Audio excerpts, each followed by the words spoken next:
بسم الله الرحمن الرحيم. الحمد لله على إحسانه والشكر له على توفيقه وجوده وامتنانه. أشهد أن لا إله إلا الله وحده لا شريك له تعظيما لشأنه، وأشهد أن محمدا عبده ورسوله الداعي إلى رضوانه، صلى الله عليه وعلى آله وصحبه ومن تبعهم بإحسان إلى يوم الدين. أما بعد. Hadirin sekalian dan hadirat yang saya hormati dan saya muliakan, ini adalah sesi yang terakhir. Masih ada sejumlah pembahasan dari uraian Imam Asy-Syafi'i rahimahullahu ta'ala tentang masalah akidah, masalah keyakinan yang patut untuk kita ketahui. Imam Asy-Syafi'i berkata, wa aral masha 'ala al-khuffaini fil hadari was safar. Kata beliau, dan saya berpendapat tentang wajibnya atau tentang disyariatkannya mengusap di atas al-khuffain, di atas kedua sepatu, fil hadar was safar, pada saat mukim maupun dalam keadaan safar. Ya, ini uraian pembahasan Imam Syafi'i di sini, sebenarnya pembahasan fikih. Namun telah kita terangkan di awal pendahuluan bahwa sebagian ulama kadang memasukkan sebagian dari cabang pembahasan fikih di buku akidah, dikarenakan pembahasan tersebut adalah hal yang disepakati, di mana sekelompok dari ahlul bidah menyelisihinya. Mengusap di atas al-khuffain ini ditolak oleh kelompok al-khawarij. Mereka tidak mau mengusap di atas sepatunya. Demikian pula orang-orang Syiah, mereka tidak mengusap di atas sepatu. Bahkan kalau mereka berwudu, kaki itu tidak dicuci. Tapi mereka kalau berwudu, kakinya hanya diusap saja. Ya, dan ini ingin diterangkan oleh Imam Syafi'i bahwa perbuatan yang seperti itu menyelisihi ajaran yang benar. Yang benarnya, seorang kalau dia sholat tidak memakai sepatu, dia berwudu tidak memakai sepatu, maka kakinya dicuci sebagaimana diperintah dalam Al-Quran. Tapi kalau dia memakai al-khuf itu sepatu dari kulit yang menutupi mata kaki, dari kulit atau dari kain ataupun dari yang lainnya, ya, maka ini diperbolehkan untuk diusap. Dan ini tentunya pembahasannya kalau misalnya seseorang itu sholat tidak di masjid yang dilapisi oleh karpet, di masjid yang telah dirapikan dengan tehel, ya, karena memakai sendal ataupun sepatu di masjid yang telah rapi ini justru akan mengotori masjid tersebut. Ya, karena itulah ini pensyariatan dilihat tempatnya, dan ini dilakukan oleh Nabi Shallallahu Alaihi Wasallam, dan masjid beliau waktu itu ya dari tanah, dan mereka sholat di atas tanah. Apabila hujan kadang berbekas tanah itu di dahi mereka. Nah itu kadang Nabi Shallallahu Alaihi Wasallam beliau sholat menggunakan al-khuffain. Jadi ini hukum dalam syariat dan keringanan sebenarnya di pembahasan fikih. Diterangkan bagaimana kemudahan Islam. Kadang ada orang yang tidak mampu berwudu, dia mencuci kakinya karena dia sakit ataupun karena hal yang lainnya di musim dingin, hal yang berat, maka diberikan kemudahan, dia boleh mengusap di atas balutan yang membalut kakinya, apakah itu sepatu, kaos kaki atau semisal dengannya. Iya. Baik, tentang mengusap di atas kedua sepatu ini telah syah riwayat dari Nabi, diriwayatkan oleh 70 orang sahabat lebih. Karena itu tidak ada silam pendapat di kalangan ulama tentang disyariatkannya. Kemudian kata beliau, wal jihada ma kulli barrin wa fajir. Dan kata Imam Syafi'i, dan saya memandang kewajiban berjihad itu bersama penguasa, apakah penguasa yang baik maupun penguasa yang fajir. Ya, di sini beliau ingin terangkan tentang syariat jihad.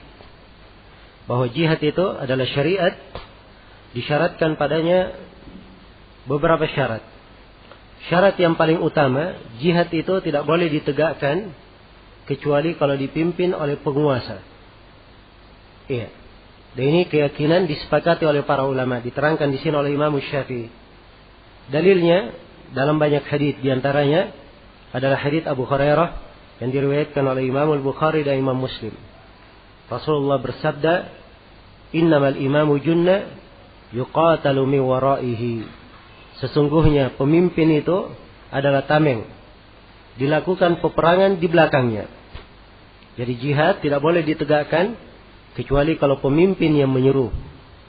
Ya. Seperti di negeri kita ini, tidak boleh ada namanya jihad kecuali kalau disuruhkan oleh pimpinan negara.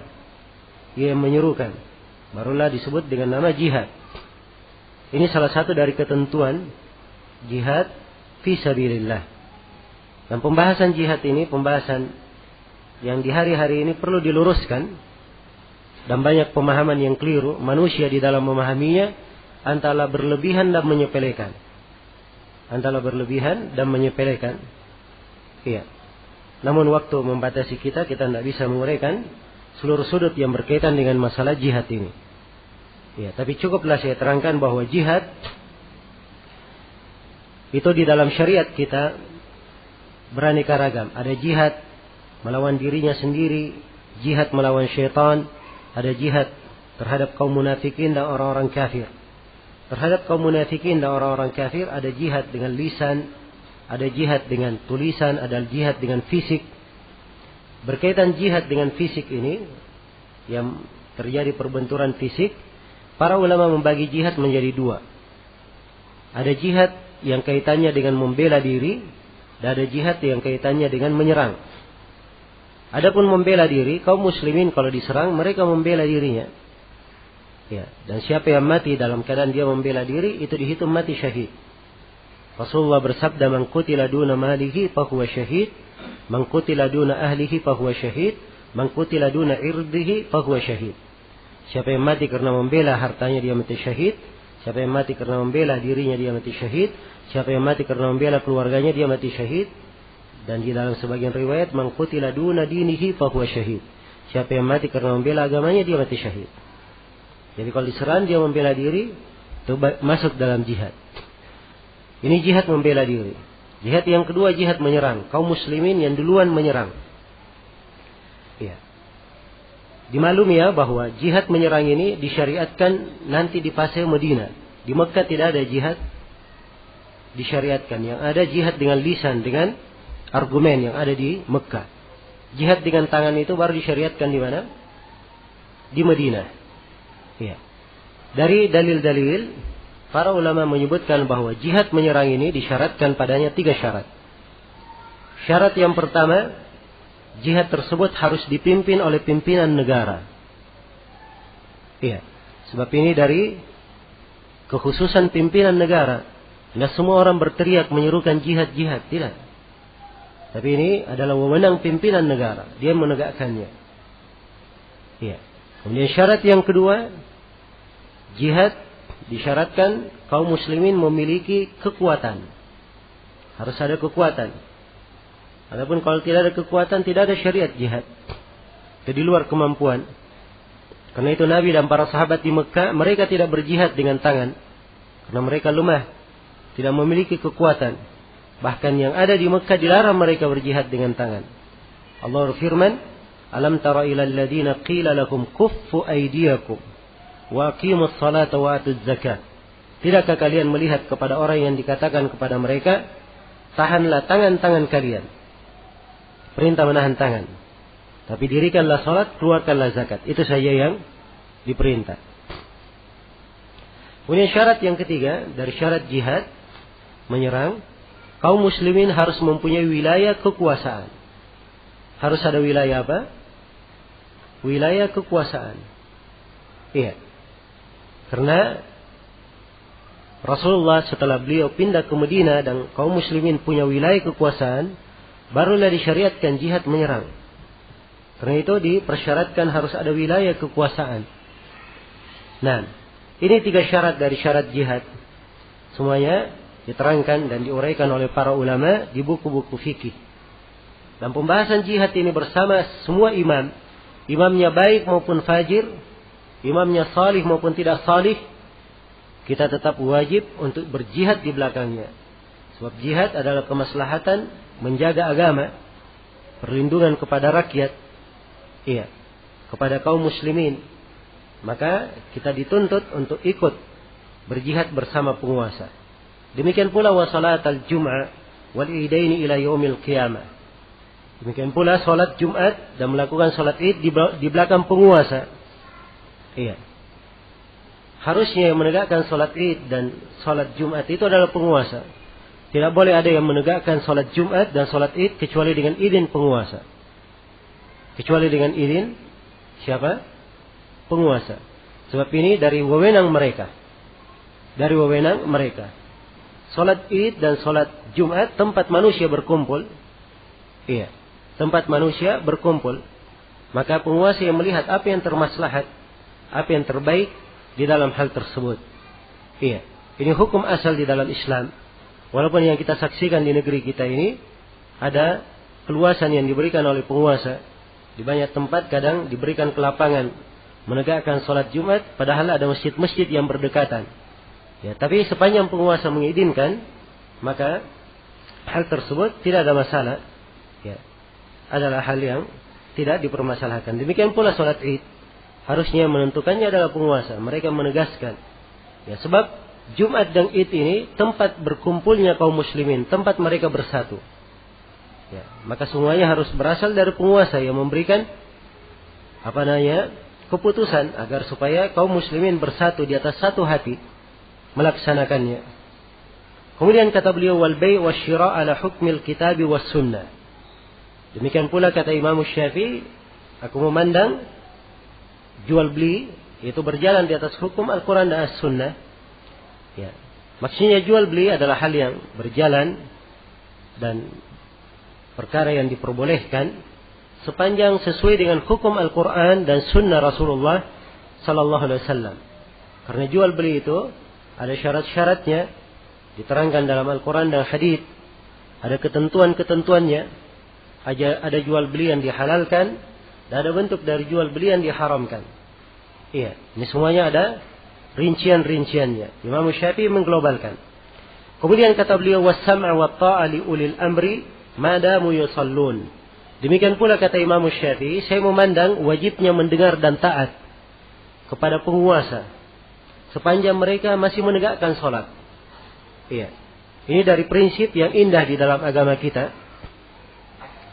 Ya, penguasa itu dijadikan sebagai seorang penguasa dan adanya kekuasaan, sebagian orang berkuasa di atas manusia menjadi pemimpin, ini adalah ketentuan syariat yang diwajibkan di dalam agama kita. Karena itu perhatikan dari mana wajibnya. Sebelum Nabi dikuburkan sudah ditentukan khalifah yang menggantikan Rasulullah Sallallahu Alaihi Wasallam. Sudah ditentukan siapa penguasa yang mengganti Nabi Sallallahu Alaihi Wasallam. Sebab penguasa di tengah manusia sangat penting. Ya, untuk mengatur kebersamaan. Ada yang menjadi panutan, ada yang menjadi tameng bagi mereka. Andai kata tidak ada penguasa, maka yang terjadi adalah hukum rimba. Siapa yang kuat akan memansa yang lemah. Ya, dan tidak ada keamanan. Tidak ada keamanan. Karena itulah kata sebagian para ulama, 60 tahun dipimpin oleh penguasa yang zalim itu lebih baik daripada 1 hari tanpa penguasa. Ya, lebih baik daripada apa? 1 hari tanpa penguasa. Dan ini adalah hal yang benar. Dipersaksikan di dalam sejarah hingga hari ini. Iya, bahwa manusia dengan penguasa akan terjadi ketenangan, kebersamaan. Walaupun terjadi hal-hal yang kurang baik keadaan di sebagian tempat, namun secara umum manfaatnya lebih banyak daripada tidak ada penguasa. Karena itulah Imam Syafi'i memandang kita wajib mendengar dan taat kepada penguasa sepanjang penguasa masih sholat. Sepanjang penguasa masih sholat. Iya. Dan ini adalah hadits yang mutawatir dari Rasulullah sallallahu alaihi wasallam menjelaskan wajibnya mendengar dan taat kepada penguasa. Dari Al-Qur'an, Allah berfirman, "Ya ayyuhalladzina amanu athi'ullaha wa athi'ur rasul wa ulil amri minkum." Wahai orang-orang yang beriman, taatlah kalian kepada Allah dan taatlah kalian kepada Rasul serta ulil amr di antara kalian. Ulil amr adalah umara dan ulama. Ya, jadi perintah taat kepada penguasa dan taat kepada ulama. Taat kepada al-ulama. Nah. Dan dari hadits Rasulullah sallallahu alaihi wasallam, Nabi sallallahu alaihi wasallam bersabda, "Isma'u wa athi'u." Mendengarlah kalian dan taatlah kepada penguasa. Wa in ta'ammara 'alaikum 'abdun habashi. Walaupun yang menjadi pemimpin atas kalian adalah seorang budak Habasyi. Sepanjang dia pemimpin, maka kita wajib mendengar dan taat kepadanya. Ya, wajib mendengar dan taat kepadanya. Dan kepada Abu Dar, Nabi berwasiat, "Isma wa ati'." Dengarlah kamu kepada penguasa. Wa in kana 'abdan mujadda al-atraf. Walaupun dia adalah seorang budak. Ya, banyak cacatnya. Terpotong telinganya dan hidungnya, punya cacat, tapi dia penguasa, kita wajib dengar dan taat kepadanya. Iya. Dan Nabi sallallahu alaihi wasallam ketika beliau ditanya atau ketika beliau menjelaskan tentang keadaan sebagian penguasa, ya. Maka ada yang bertanya, "Ya Rasulullah, tidakkah boleh kita melakukan kudeta terhadapnya?" Kata Nabi, "La, tidak diperbolehkan. Madamu aqama fikumus shalah." Sepanjang mereka masih menegakkan salat di tengah kalian. Sepanjang mereka masih menegakkan salat di tengah kalian. Dan di dalam hadits Ubadah bin Samit yang diriwayatkan oleh Imam Al-Bukhari dan Imam Muslim, Ubadah berkata, "Bay'ana Rasulullah sallallahu alaihi wasallam 'ala as-sam'i wa ta'a fil 'usri wal yusr wa fil manshati wal makra wa 'ala atharatin 'alaina wa an la nunazi al-amra ahlahu illa an taraw kufran bawahan indakum fihi min Allah burhan." Kami membaiat Rasulullah sallallahu alaihi wasallam untuk mendengar dan taat kepada penguasa dalam keadaan susah maupun dalam keadaan lapang, dalam keadaan terpaksa maupun dalam keadaan senang, dalam keadaan kita dizalimi. Diperintah mendengar dan taat. Iya. Dan tidak boleh mengganggu perkara dari pemiliknya. Maksudnya tidak boleh mengganggu gugat. Iya. Urusan penguasa, tidak boleh melakukan kudeta terhadapnya. Illa antara kufran bawahan. Kecuali kalau kalian melihat kekafiran yang nyata. Indakum fihi minallahi burhan. Kalian memiliki argumen di sisi Allah tentang hal tersebut. Iya. Maka ini sebagian dari hadits-hadits yang menunjukkan kewajiban mendengar dan taat kepada penguasa. Tapi harus diketahui bahwa mendengar dan taat ini pada hal yang ma'ruf, pada hal yang baik, bukan dalam hal yang mungkar, bukan dalam maksiat. Adapun dalam maksiat, Rasulullah telah menegaskan, la ta'ata li makhlukin fi ma'siyatil khaliq.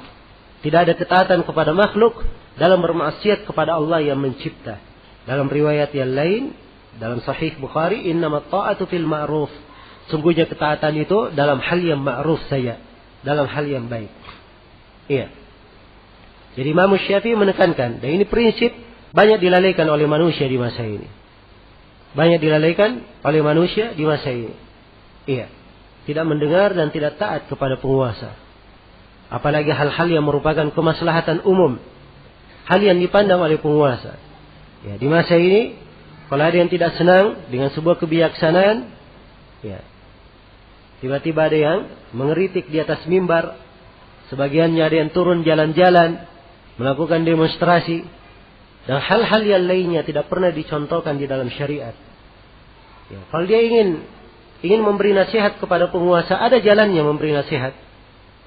Ya, bukan dengan membeberkan kejelekan penguasa di depan umum. Bukan pula dengan mencela di depan umum. Tapi Nabi memberikan jalannya.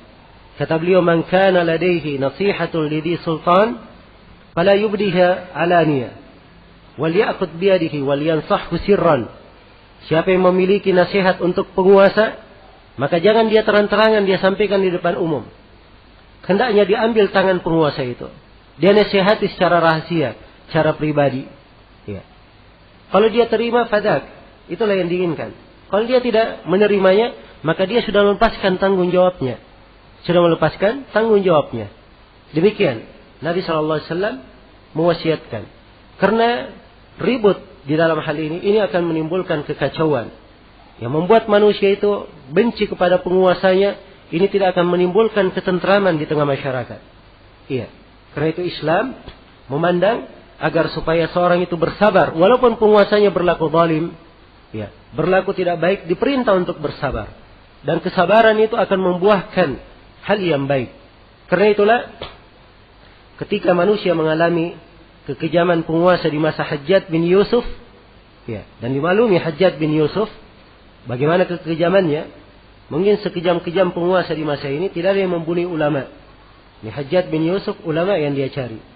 Ya, sampai-sampai ada yang menulis buku daftar nama ulama yang lari dari kejarannya Hajjaj bin Yusuf. Ya. Tapi bersamaan dengan itu, para tabi'in datang kepada Anas bin Malik mengeduhkan perbuatan Hajjaj bin Yusuf. Kata Anas bin Malik, isbiru, bersabarlah kalian. Iya. Isbiru, bersabarlah kalian. Sebab saya mendengar Nabi berucap bersabarlah kalian sampai kalian menjumpai aku di telaga. Jadi perintah untuk bersabar, bukan diperintah untuk melakukan tindakan-tindakan yang tidak disyariatkan, melakukan demonstrasi, melakukan anarkis, melakukan ini dan itu. Ini dari perkara yang tidak disyariatkan di dalam agama kita. Ini nas-nas dari hadits Nabi sallallahu alaihi wasallam, bukan dari saya, bukan pun dari yang lainnya. Nabi sallallahu alaihi wasallam yang menuntunkannya. Sebab memang ini adalah pokok kesejahteraan di tengah manusia. Kapan tidak ditegakkan, tidak akan tercipta kebaikan di tengah manusia. Kemudian dari hal yang lain, penting di sini diingatkan oleh Imam Syafi'i, kata beliau, wad du'a li a'immatil muslimina bis salah. Kata beliau, dan saya memandang untuk mendoakan pemimpin kaum muslimin supaya mereka diperbaiki. Ya, dan ini dari kekurangan kita. Ya, banyak orang yang sering mengatakan tidak puas, banyak kritikan, tapi dia tidak pernah mendoakan penguasanya. Tidak pernah mendoakan penguasanya. Dan ini bukan ciri penasihat, bukan ciri orang yang jujur. Ya, kalau dia jujur, berarti dia menghendaki kebaikan untuk umatnya. Dia menghendaki kebaikan untuk masyarakat. Kalau dia ingin menghendaki kebaikan untuk dirinya, masyarakat dan keluarganya, dia doakan penguasa supaya menjadi baik, menjadi salih. Karena kesalihan penguasa adalah kesalihan untuk semuanya. Ya. Karena itu kata Imam Ahmad, padahal Imam Ahmad, beliau ya pernah mengalami masalah, membela sebuah kebenaran, sehingga beliau disiksa di 3 generasi pemerintahan. Bersamaan dengan itu Imam Ahmad berkata, "Lau kana li da'watun mustajaba, ma ja'altuha illa fis sultan. Ma ja'altuha illa lis sultan." Kata Imam Ahmad, andai kata saya mempunyai doa yang pasti dikabulkan oleh Allah, saya tidak akan peruntukkan doa itu kecuali hanya untuk penguasa. Iya. Dan ini dari keikhlasan dan kejujuran. Dan bagaimana seorang itu melihat kebaikan. Iya. Dan ini wejangan Nabi sallallahu alaihi wasallam. Nabi kadang mendoakan. Ya. Beliau berkata, Allahumma hdi Dausan wahdi bihim. Ya Allah, berilah hidayah kepada kabilah Daus dan datangkanlah mereka. Kabilah Daus ini satu masyarakat semuanya kafir. Nabi doakan supaya mereka dapat hidayah. Dan Allah mengabulkan doa nabinya, semuanya masuk Islam. Semuanya masuk Islam. Dan Nabi SAW juga bersabda, Inna khaira a'immatikum alladhina tuhibbunahum wa yuhibbunakum wa tusalluna alaihim wa yusalluna alaikum. Sebaik-baik penguasa kalian adalah siapa yang kalian cinta kepada mereka, mereka dulu cinta kepada kalian. Mereka mendoakan kebaikan untuk kalian, kalian juga mendoakan kebaikan untuk mereka. Iya, ya, sebaik-baik penguasa. Dan sebaliknya, sejelek-jelek penguasa kalian adalah siapa yang kalian benci, mereka juga benci kepada kalian. Kalian melaknat mereka, mereka juga melaknat kalian. Iya. Karena itulah dari kewajiban kita adalah mendoakan kebaikan untuk penguasa. Dan ini salah satu dari amalan salih yang dituntunkan di dalam hadits Rasulullah sallallahu alaihi wasallam dilakukan oleh para ulama dari dahulu hingga sekarang. Banyak orang kadang melihat kemungkaran, ada tidak cocok. Dia pikir kalau dia tidak cocok, ya, atau ada hal yang dianggap dia tidak terima, dia pikir dengan cara dia turun di jalanan melakukan demonstrasi itu salah satunya solusi. Ini adalah hal yang keliru. Hal yang keliru. Mereka tidak paham bahwa kesabaran itu lebih indah daripada itu. Ya, perhatikan Bani Israel. Bagaimana mereka ditindas oleh Fir'aun. Ya, ditindas oleh Fir'aun. Tidak pernah ada dalam sejarah Bani Israel mereka melakukan demonstrasi. Diajak oleh Nabi Musa melakukan demonstrasi. Ya. atau melakukan aksi-aksi bom bunuh diri misalnya. Tidak ada mereka lakukan seperti itu. Ya. Yang ada, Nabi Musa memerintah kepada mereka untuk bersabar. Dan ketika Fir'aun dan bala tentaranya dibinasakan oleh Allah, Allah menyebutkan nikmatnya kepada Bani Israel dan disebutkan sebab kenapa mereka diberi nikmat. Allah berfirman, ثُمَّ أَوْرَثْنَا الْقَوْمَ الَّذِينَ كَانُوا يُسْتَضْعَفُونَ مَشَارِقَ الْأَرْضِ وَمَغَارِبَهَا الَّتِي بَارَكْنَا فِيهَا وَتَمَّتْ كَلِمَةُ رَبِّكَ الْحُسْنَى عَلَى بَنِي إِسْرَائِيلَ بِمَا صَبَرُوا. Iya. Kemudian kami wariskan bumi itu dari timur dan baratnya. Kami wariskan kepada Bani Israel kaum yang dulunya mereka tertindas. Iya. Dan telah sempurna kalimat Rabbmu yang maha baik untuk Bani Israel. Kenapa? Bima sabaru, karena kesabaran mereka. Mereka tidak ada amalan kecuali sabar. Tapi kesabaran ini yang menyebabkan mereka mendapatkan apa?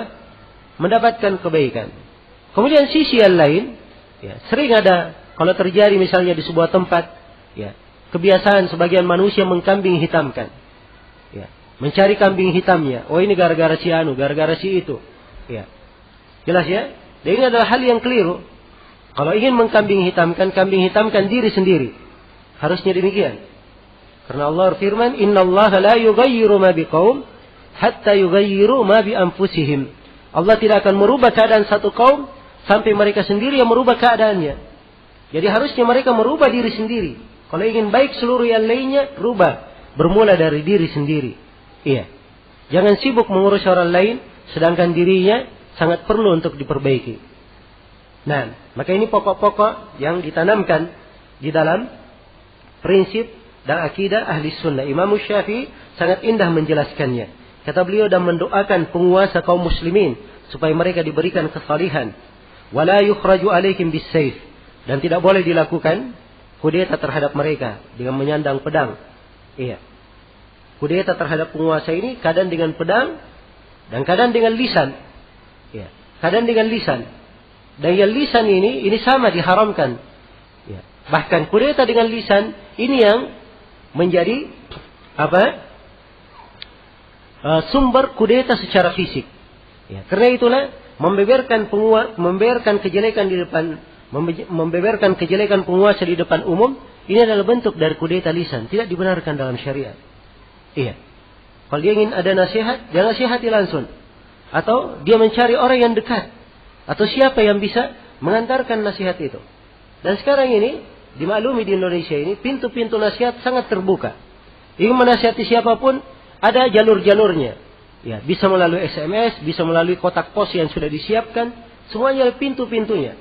Sisa seorang kalau memang dia jujur ingin menasihati, dia tulis nasihatnya dengan baik. Ya. Apabila dia sudah menasihati, sudah lepas tanggung jawabnya. Selain daripada itu, dia berdoa kepada Allah. Supaya Allah memberikan taufik kepada penguasanya, diberikan kebaikan agar supaya mereka bisa selalu berbuat yang terbaik untuk umat. Demikian. Kemudian dikatakan di sini oleh Imam Syafi'i, wal khilafatu fi Quraisy. Dan kepemimpinan itu pada Quraisy. Ya, pada orang-orang Quraisy. Maksudnya yang diangkat sebagai khalifah, pimpinan, ada orang yang bernasab Quraisy. Ya, ini di proses pengangkatan. Ketika akan diangkat, maka disyaratkan dia harus orang Quraisy. Tapi kalau misalnya ada yang sudah berkuasa, ya, walaupun dia bukan orang Quraisy, maka kekuasaannya itu dianggap syah. Karena dia berkuasa dengan kekuatannya, ya, berkuasa dengan kekuatannya. Karena itu tatkala Abdul Malik bin Marwan berkuasa, menggulingkan Abdullah bin Zubair, Abdullah bin Umar, Anas bin Malik dan selainnya dari para sahabat yang masih hidup, mereka membaiat Abdul Malik. Mereka membaiat Abdul Malik karena sudah terlanjur sebagai apa? Sebagai penguasa. Nah, kemudian kata beliau, wa anna qalila ma askara kathiruhu khamrun, dan sesungguhnya sebuah minuman yang banyaknya memabukkan, walaupun minuman itu sedikit, dia tetap dihitung sebagai khamar, sebagai minuman keras yang memabukkan, haram hukumnya. Ya, jadi ukuran khamar itu kalau dia banyak memabukkan, misalnya ada minuman, begitu diminum banyak dia memabukkan, maka yang banyak ini, ya, yang banyak yang memabukkan ini, walaupun sedikitnya juga adalah apa? Adalah haram. Iya. Jadi ukurannya kalau dia banyak memabukkan, walaupun sedikit, tidak boleh digunakan. Tidak boleh digunakan. Sebab dia adalah khamar. Dan ini jelas di dalam syariat kita pengharamannya. Kemudian kata beliau wa annal mut'ata haram, dan sesungguhnya nikah mut'ah adalah haram. Nikah mut'ah ini adalah nikah kontrak. Iya. Dia nikah untuk batasan waktu tertentu saja. Walaupun tidak ada walinya yang menikahkan. Dan ini adalah nikah yang batil. Nikah yang batil diharamkan. Dulu memang pernah dibolehkan di awal-awal Islam. Kemudian diharamkan. Kemudian pernah dibolehkan di sebagian peperangan setelah itu. Kemudian di Fathu Mekkah diharamkan oleh Rasulullah SAW hingga hari kiamat. Dan ini adalah hukum yang terakhir. Bahwa nikah mut'ah adalah haram. Karena orang asalnya nikah untuk terus-menerus bersama. Untuk kelangsungan selama-lamanya. Bukan menikah untuk kontrak atau untuk sementara. Jelas ya? Karena itu Imam Syafi'i menegaskan bahwa nikah mut'ah adalah haram. Kemudian kata beliau wa usi bitaqwallahi azza wa jal wa luzumi sunnah wal athar an Rasulillah sallallahu alaihi wasallam wa ashabihi wa tarkil bid'ah wal ahwa'i wa ijtinabiha. Kata beliau, dan saya berwasiat untuk bertakwa kepada Allah azza wa jalla dan selalu komitmen dengan sunnah dan mengikuti jejak para sahabat, mengikuti athar yang datang dari Rasulullah dan para sahabatnya, dan meninggalkan bid'ah dan hawa nafsu serta menghindarinya. Kemudian kata beliau wa uqaddimu Abu Bakrin thumma Umar thumma Utsman thumma Aliyan radhiyallahu anhu, dan saya mengedepankan Abu Bakar, kemudian Umar, kemudian Utsman, kemudian Ali radhiyallahu anhum fahumul khulafa'ur rasyidun. Mereka ini adalah khulafa'ur rasyidun. Jadi para sahabat itu berjenjang-jenjang tingkatannya. Ada yang paling afdal dan ada yang di bawahnya. Yang paling utama dari para sahabat khulafa ar-rasyidin. Khulafa ar-rasyidun. Khulafa ar-rasyidun ini yang paling utamanya berurut dari Abu Bakar, kemudian Umar, kemudian Utsman, kemudian siapa? Kemudian Ali. Ini dari sisi khilafah dan dari sisi afdaliyah, dari sisi keutamaan. Iya. Walaupun pendahuluannya dari sisi khilafah ini lebih ditekankan. Kemudian kata beliau wa anna khairan nasi ba'da Rasulillah sallallahu alaihi wasallam Abu Bakrin wa Umar wa Utsman wa Ali, dan sesungguhnya sebaik-baik manusia setelah Rasulullah sallallahu alaihi wasallam adalah Abu Bakar, kemudian Umar, kemudian Utsman dan Ali. Wa fi riwayatin thumma Umar, thumma Utsman, thumma Ali, dalam sebuah riwayat. Jadi Imam Syafi'i di sini ada dua riwayat dari beliau. Ada pakai kalimat dan ada pakai kalimat kemudian. Iya. Abu Bakar, kemudian Umar, kemudian Utsman, kemudian Ali. Kemudian kata beliau wa khilafatu Abi Bakrin haqqun qadahu Allah fi samaihi wa jama'a alaihi qulub ashabi nabiyhi sallallahu alaihi wasallam bidalalati almujma'i alaihi min kitabih. Adapun khilafah Abu Bakar, sekarang Imam Syafi'i bercerita tentang kekhilafaan Abu Bakar. Bahwa Abu Bakar As-Siddiq, khilafah beliau itu adalah suatu hak yang Allah telah putuskan dari langit. Ya. Ini pendapat Imam Syafi'i ya, bahwa Abu Bakar itu menjadi khilafah, itu ketentuan dari Allah kepada nabinya. Ya, dan ini salah satu pendapat dari dua pendapat di kalangan ulama. Walaupun kebanyakan ulama berpendapat bahwa Abu Bakar itu tidak ada nas khusus dari Nabi bahwa beliau adalah khalifah setelah Nabi. Ya, beliau menjadi khalifah karena dipilih oleh siapa? Dipilih oleh para sahabat. Jelasnya? Adapun nas dari Nabi itu tidak ada nas khusus tentang itu. Kalau isyarat-isyarat betul, Nabi mengisyaratkan. Dan misalnya ada perempuan yang datang bertanya kepada Rasulullah, Rasulullah menjawabnya. Ya, kemudian Nabi memerintah kalau misalnya ada datang lagi di kesempatan yang lain, maka perempuan ini berkata, ya Rasulullah, kalau saya datang, kemudian saya tidak menemukan engkau, kepada siapa saya datang? Maka Nabi berkata, kamu datang kepada Abu Bakar. Jelas ya? Ketika Nabi sakit, sakit yang beliau wafat padanya, beliau memerintah Abu Bakar yang menjadi imam. Maka ini isyarat Nabi mengedepankan siapa? Abu Bakar. Tapi ini bukan nas tegas. Bukan nas tegas. Ya, namun Imam Syafi'i, pendapat beliau memandang bahwa Abu Bakar ada nas tegas bahwa beliau adalah khalifah setelah Nabi. Ya, beliau berdalilkan dengan ayat, "Kullil mukhallafina minal arabi satud'auna ila qaumin uli ba'sin syadid." Katakan kepada mereka yang tidak hadir dari orang-orang Arab di peperangan, kalian akan diajak nanti kepada sebuah peperangan melawan orang-orang kafir yang punya kekuatan sangat kuat. Iya. Ini ayat ya. Kata Imam Syafi'i pendalilannya, perhatikan ya pendalilan Imam Syafi'i di sini detail. Kata beliau, "Fa innal qaum in kanu bani Hanifah fahuwa tawalla qitalahum wa da'a ilaihi. Kalau yang dimaksud di sini kaum kafir yang diperangi ini adalah Bani Hanifah, ya, yaitu orang-orang yang mengusung Musailamah sebagai nabi, yang mengaku nabi palsu, ya. Yang memerangi mereka adalah Abu Bakar. Ya. Jelas ya? Kalau yang dimaksud adalah orang Faris, wa in kanu Faris, fa Umar tawalla qitalahum wa huwa al-mustakhlaf lahu. Maka yang memerangi orang-orang Faris waktu itu adalah Umar, sedangkan Umar adalah ya khalifah atau orang yang diangkat oleh Abu Bakar. Ya, jadi ini nas menunjukkan bahwa Abu Bakar yang lebih berhak berdasarkan nas ayat. Ini menurut Imam Syafi'i rahimahullah. Jelas ya? Sekali lagi ini salah satu dari dua pendapat. Ada yang berpendapat memang ya Abu Bakar khalifah karena nas, ada yang berpendapat bahwa Abu Bakar khalifah karena dipilih oleh sahabat. Yang jelas dua-duanya tidak memberikan pengaruh dalam hukum. Tetap Abu Bakar adalah khalifah yang pertama setelah apa? Rasulullah Sallallahu Alaihi Wasallam. Dan ini disepakati seluruh para sahabat. Kata beliau, kata Imam Syafi'i, wa ajma'an nas ala khilafati Abi Bakrin, wastakhlafa Abu Bakrin Umar, thumma ja'ala Umar syura ila sittatin, ala ayyuwallu wahidan minhum fawallau Uthman. Dan sepakat manusia ya terhadap khilafah Abu Bakar. Kemudian Abu Bakar memilih Umar sebagai penggantinya. Jadi Abu Bakar dipilih oleh para sahabat di bawah Saqifah. Ya. Kemudian Abu Bakar melimpahkan kekuasaan kepada Umar. Ya. Melimpahkan kekuasaan kepada Umar. Beliau menegaskan bahwa yang menjadi penguasa setelahnya adalah Umar bin Khattab. Ya. Dan ini dua cara disepakati oleh para ulama mengangkat pimpinan. Cara yang pertama, pimpinan itu diangkat, dipilih oleh ahlil halli wal aqd. Mereka yang memiliki wewenang di dalam negara, menjadi panutan, simbol di dalam negara. Jelas ya? Ya. Kalau dipilih oleh para sahabat, oleh orang-orang yang menjadi simbol di dalam negara, maka dia syah sebagai penguasa. Sebagaimana Abu Bakar dipilih oleh siapa? Para sahabat di bawah Saqifah. Dan demikian pula Utsman dipilih hanya antara 6 orang saja. Urusan 6 orang kesepakatannya. Jelas ya? Utsman menjadi khalifah mengganti Umar bin Khattab. Ini cara yang pertama. Khalifah itu syah sebagai khalifah. Atau pemimpin syah sebagai pemimpin. Cara yang kedua, apabila pemimpin telah melimpahkan kekuasaan kepada orang setelahnya. Misalnya dia berkata, penguasa setelahku adalah si fulan. Iya. Abu Bakar berkata, penguasa setelahku adalah siapa? Umar bin Khattab. Ini sistem kadang dibahasakan oleh orang di masa ini dengan sistem kerajaan. Ya, ada raja, ada putra apa? Putra mahkota. Yang menjadi raja setelahnya adalah apa?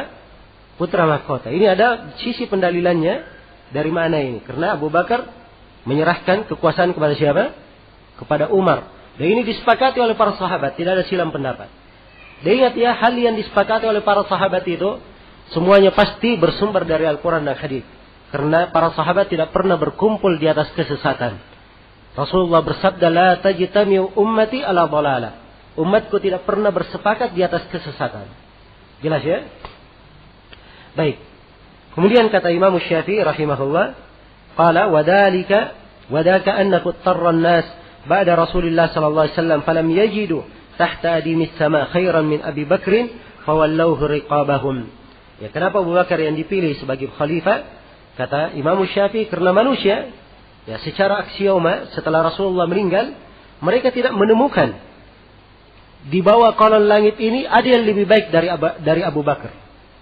Tidak ada di bawah kolon langit yang lebih baik dari siapa? Dari Abu Bakar. Karena itulah mereka memilih Abu Bakar sebagai penguasa. Mereka menyerahkan leher-leher mereka dipimpin oleh siapa? Abu Bakar As-Siddiq radhiyallahu taala anhu. Ya, di mana ini Imam Syafi'i berkata beberapa bait syair. Kata beliau, wa unshidu, dan saya berkata, wa inna Abu Bakrin khalifatu Ahmada wa kana Abu Hafsin 'ala al-haqqi yahrisu wa ashhadu rabbi anna Uthman fadilun wa anna Aliyan fadluhu mutakhassisu a'immatu haqqin yuhtada bihudahum lahallahu man iyyakum yatanaqqasu fama li utatin yashhaduna safahatan wa ma li safihin yahisu fayahrisu wa fi riwayatin wa ma li ghawiyin la yakhafu fayahrisu. Iya. Kata Imam Syafi'i dalam beberapa bait syair, sesungguhnya Abu Bakar adalah khalifah Nabi Muhammad. Nabi Muhammad disebut juga dengan nama Ahmad. Dan adalah Abu Hafs, yaitu Umar bin Khattab, selalu bersemangat menjalankan kebenaran. Ya, maksudnya Umar setelah siapa? Abu Bakar. Dan saya mempersaksikan kepada Rabbku bahwa Utsman itu adalah orang yang punya keutamaan. Sebab Utsman adalah khalifah yang ketiga. Wa anna Aliyan fadluhu mutakhassisu. Sesungguhnya Ali, keutamaan beliau itu adalah hal yang dikhususkan, dimaklumi. Keutamaan Ali sebagai khalifah yang keempat. A'immatu haqqin yuhtada bihudahum. Mereka adalah para imam, pemimpin kebenaran. Diambil petunjuk dengan petunjuk mereka. Lahallahu man iyyakum yatanaqqasu. Semoga Allah melaknat siapa yang merendahkan mereka. Fama li utatin yashhaduna safahatin. Kenapa ada pembangkang-pembangkang yang mempersaksikan dengan kebodohan? Wa ma li safihin yahisu fayahrisu. Dan kenapa ada orang yang bodoh? Dia tidak lari dan akhirnya dia berbicara tanpa ilmu. Dia berbicara tanpa ilmu. Dalam sebuah riwayat, kenapa ada orang yang tersesat? Dia tidak takut, akhirnya dia berbicara tanpa ilmu. Di sini beliau ingin isyaratkan bahwa kedudukan Abu Bakar, kemudian Umar, kemudian Utsman, kemudian Ali adalah hal yang disepakati oleh umat. Ya. Tapi ada juga dari orang-orang yang menyimpan pemikirannya yang berucap selain daripada itu. Nah, ini yang disinggung oleh Imam Syafi'i. Kenapa ada orang-orang yang keras kepala? Ya, mempersaksikan dengan kebodohan hal yang selain ini. Ya, kemudian Imam Syafi'i juga berkata, "Idza nahnu faddalna 'aliyan fa innana rawafidhu bit-tafdhil 'inda dawil jahli wa fadlu Abi Bakrin idza ma dzakartuhu rumitu bi nusbin 'inda dzikri lil fadli fala ziltu da rafdin wa nusbin kilahuma adinu wa fi riwayatin buhibbihima hatta usadu bir ramli." Ya. Ini subhanallah ya, ucapan indah dari Imam Syafi'i. Kata Imam Syafi'i, kalau kami menyebutkan keutamaan Ali, orang-orang menyebut kami bahwa kami adalah orang Syiah Rafidhah. Ya. Di kalangan orang-orang jahil. Kalau kami sebutkan keutamaan Abu Bakar, maka orang-orang pun melempar saya, menuduh saya bahwa saya berpahaman Nasibi. Berpemahaman Nawasib. Ketika saya sebutkan keutamaan Abu Bakar. Ya, jadi ini dua kelompok menyimpang berkaitan dengan sahabat. Sahabat itu semuanya dimuliakan sebagaimana yang telah kita terangkan. Ya, di antara kelompok yang menyimpang ada namanya kelompok Syiah. Ada namanya kelompok Syiah. Kelompok Syiah ini mereka mengkafirkan seluruh sahabat. Kecuali siapa? Ahlul Bait. Kecuali keluarga Nabi saja.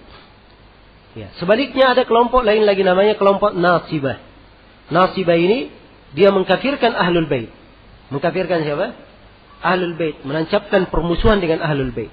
Adapun ahli sunnah, semua sahabat adalah utama. Ya. Semuanya adalah utama. Ahlul Bait maupun selain Ahlul Bait. Semuanya mereka muliakan dan mereka utamakan. Karena itu kata Imam Syafi'i, saya pun terus dibilangi oleh orang, saya memiliki pemahaman Syiah Rafidhah dan saya memiliki pemahaman Nasibah. Ya.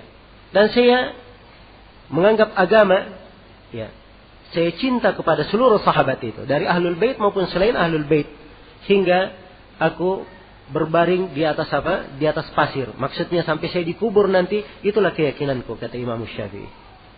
Ya, jelas ya?